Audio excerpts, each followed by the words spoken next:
मेरा नाम है पार्थ चोपड़ा। अगर आप इस वीडियो को पहली बार देख रहे हैं तो लाइक एंड सब्सक्राइब कर दीजिए।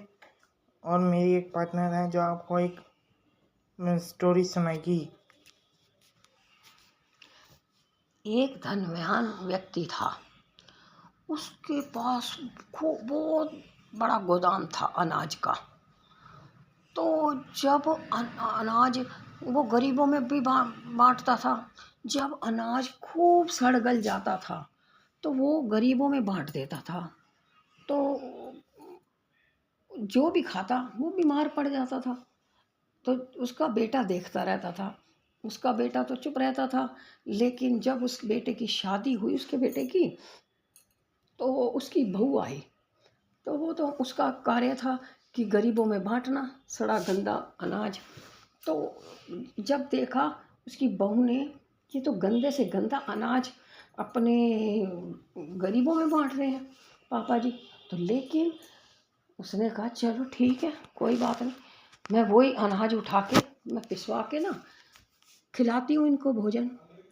जब मैं उसने अपने ससुर जी को वही अनाज का भोजन खिलाया तो ससुर बोले, ए बेटी, ये क्या खिला रही है? मेरे से तो एक निवाला भी नहीं सटका जा रहा, तूने क्यों मेरे को ऐसा अनाज की रोटी दी?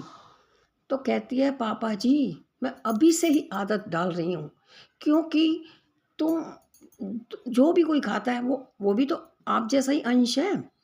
तो इसलिए आदत डाल रही हूँ कि जैसा आप दोगे वैसा ही ऊपर भी ऐसा ही मिलेगा। इसलिए कि हर किसी को जो आप खाए अच्छा तो अच्छा ही देना चाहिए, कभी किसी को गलत नहीं देना चाहिए।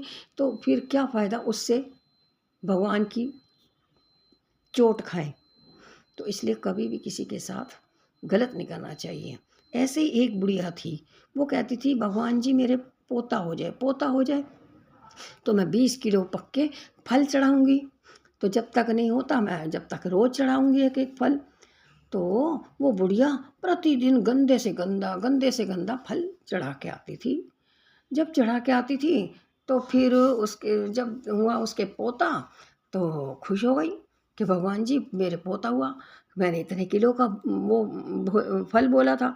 तो इतनी सस्ते से सस्ता गंदे से गंदा फल चढ़ा के आ जाती थी। चढ़ा के आई तो जब वो चढ़ाई आई तो फिर वहाँ पे जाके देखने गई कि पोते को, तो पोते के तो सिर में इतना बड़ा टोला। तो फिर भगवान जी से वो आके मंदिर में कहती है, भगवान जी आपने ऐसा क्या अन्याय किया मेरे साथ कि मेरे को तो पोता दिया तो सो दिया, लेकिन मेरे पोते के सिर में इतना बड़ा टोला है। तो भगवान जी कहते हैं कि देख, तुम मुझे गंदे से गंदा फल चढ़ाती थी और गंदे से गंदे फल जितने तूने बोले थे उतने तूने चढ़ाए, और मेरे रूप में जो भक्त खाता था वो बीमार हो सकता है। तो क्या तूने जैसा कर्म किया वैसा ही तो फल दूंगा। तो उसके टोले पे कितने लाखों रुपया लग गया। इसीलिए भगवान जी कहते हैं कभी भी गंदा चीज़ मत लो। मैं किसी चीज़ का भूखा नहीं हूँ, एक श्रद्धा भाव का भूखा हूँ। इसलिए निष्काम भाव से भक्ति करो। मैं सबकी सुनता हूँ, सबकी इच्छाएं पूरी करता हूँ।